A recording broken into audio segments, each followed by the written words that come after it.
नाज़रीन, मैं आदिल शहजाद और आप देख रहे हैं यूट्यूब चैनल। FIA के साबिक चेयरमैन बशीर मेमन साहब ने आज एक निजी टीवी चैनल को इंटरव्यू देते हुए कहा है कि हुकूमत अदारों को थ्रेट कर रही है। उनका कहना था कि जब मैं चेयरमैन था तो उनका जो रिज़ाइन हुआ है वो चंद 2 महीने पहले उन्होंने रिज़ाइन दे दिया है अपनी सीट से। और उनका ये कहना था कि उन्होंने 2 मंथ बाद वो रिटायर हो रहे थे। ये दुनिया में पहली दफ़ा देखने में आया है कि एक चेयरमैन जो 2 महीने बाद रिटायर होने वाला है और वो रिटायर होने से 2 मंथ कबल और अपने आप इस्तीफ़ा दे दे। उनका ये कहना था कि उनको जस्टिस काजी फ़ाइज़ ईसा पर केस बनाने के लिए मजबूर किया गया। उनका ये कहना था, वो आज शाज़िब खानज़दा के साथ गुफ्तगू में कर रहे थे और उन्होंने बताया था कि उनको ऑफ़िस में बुलाया गया, वज़ीर आज़म साहब के ऑफ़िस में बुलाया गया और उनसे मुलाकात करवाई गई। और वहाँ पर उस वक़्त शहज़ाद अकबर साहब भी थे और फ़ारूक नसीम साहब भी थे और उन्होंने उनको बुलाकर कहा है कि आप बहुत अच्छा काम कर रहे हैं और आप एक बहुत ही काबिल ऑफ़िसर हैं और मज़ीद हम कोशिश करेंगे कि आप अपनी सलाहियत का ऐसे ही मुज़ाहरा करते रहें। तो उन्होंने मज़ीद कहना था कि आप शहज़ाद अकबर साहब से मिल लें। तो बशीर मेमन साहब जो कि साबिक चेयरमैन FIA हैं, उनका कहना था कि उनकी मुलाकात फ़ारूक नसीम और शहज़ाद अकबर के साथ करवाई गई। शहज़ाद अकबर साहब का कहना था कि आप जस्टिस काजी फ़ाइज़ ईसा पर केस फ़ाइल करें।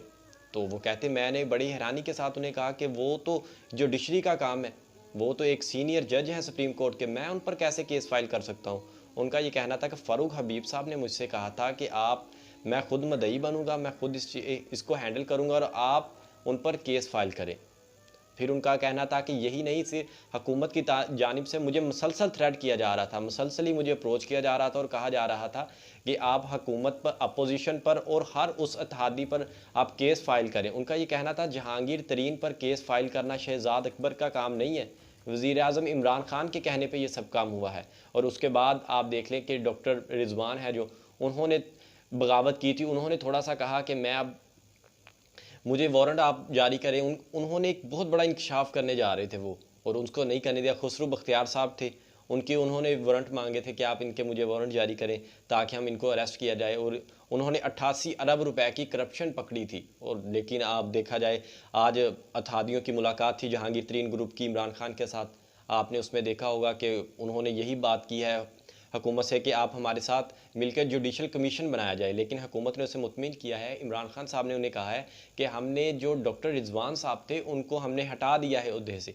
अब अबू बकर खुदाबख्श साहब को लगा दिया गया है। और अब देखते हैं आगे मजीद जहांगीर तरीन ग्रुप का आगे क्या फ़ैसला होता है।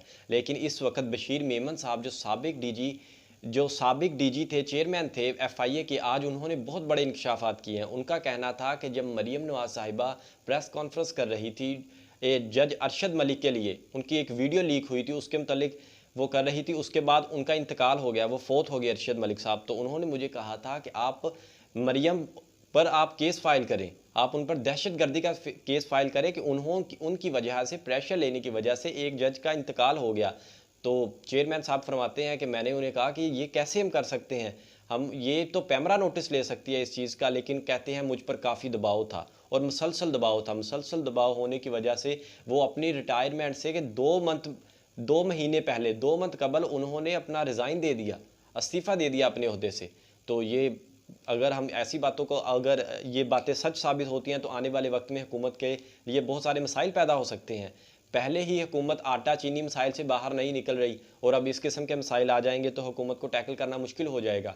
उनका ये कहना था कि जस्टिस काजी फ़ाइज़ ईसा के मामले में हमने हुकूमत को मना किया था कि केस फाइल करना ही सिर्फ मकसूद नहीं होता, एविडेंस और सबूत वगैरह पेश भी करने होते हैं, लेकिन हुकूमत नहीं मानी, फ़ारूक हबीब साहब नहीं माने, लेकिन उन्होंने केस फाइल किए।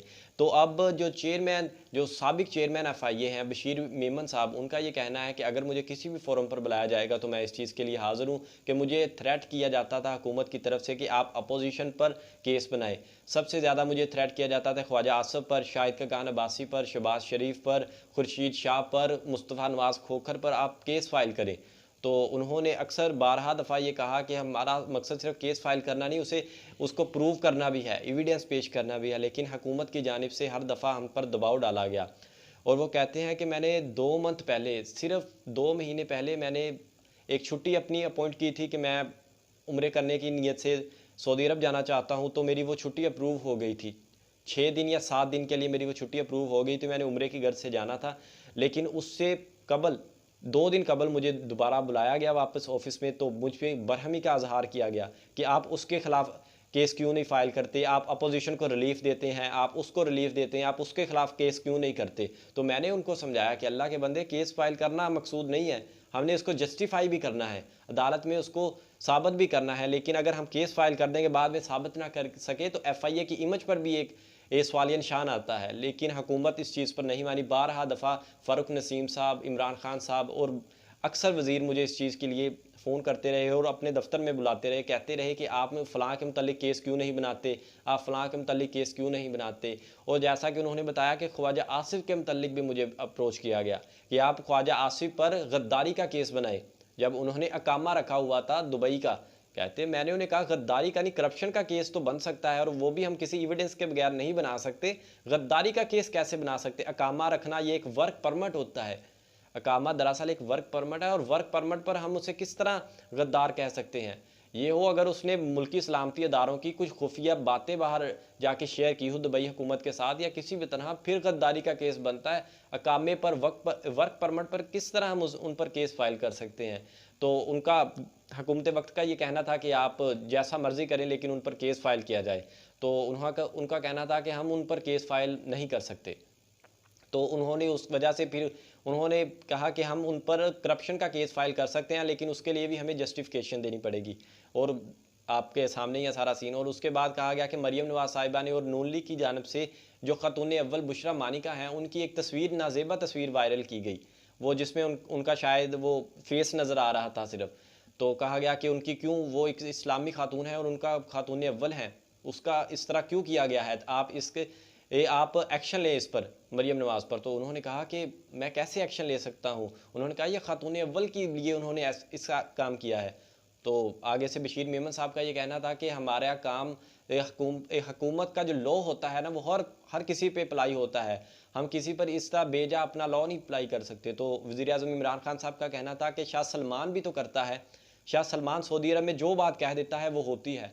तो बशीर मेमन साहब का ये कहना था कि जो शाह सलमान है वो क्राउन प्रिंस है, वहाँ का शहजादा है, और वो हुकूमत है, वो जमहूरियत नहीं है, वहाँ पर बादशाहत है, और वो बादशाहत में कुछ भी कर सकते हैं। लेकिन हमारे यहाँ जमहूरियत है, हमने जमहूरियत में कानून की बालादस्ती हर खास व आम पर फ़र्ज़ होती है। अब आने वाले दिनों में देखते हैं कि हुकूमत किस जानिब स्टैंड करती है। आने वाला वक्त हुकूमत के लिए बुरा से बदतर ही हो रहा है। अतहादियों की भी बगावत है, MQM की भी बगावत है। MQM के भी आमिर खान ने जो आज कंपेन की है उधर कराची में, उनका कहना है कि अगर हम 7 अतहादी अपने निकाल लें तो हुकूमत के पल्ले कुछ नहीं बचता। तो आज उनका भी सीधा सीधा एक वार था हुकूमत पर। तो आज हुकूमत को ये फ़ैसला करना है कि वो किस जानिब है। अल्लाह करे आने वाले हालात पाकिस्तान के लिए मुस्बत तरीन साबित हों।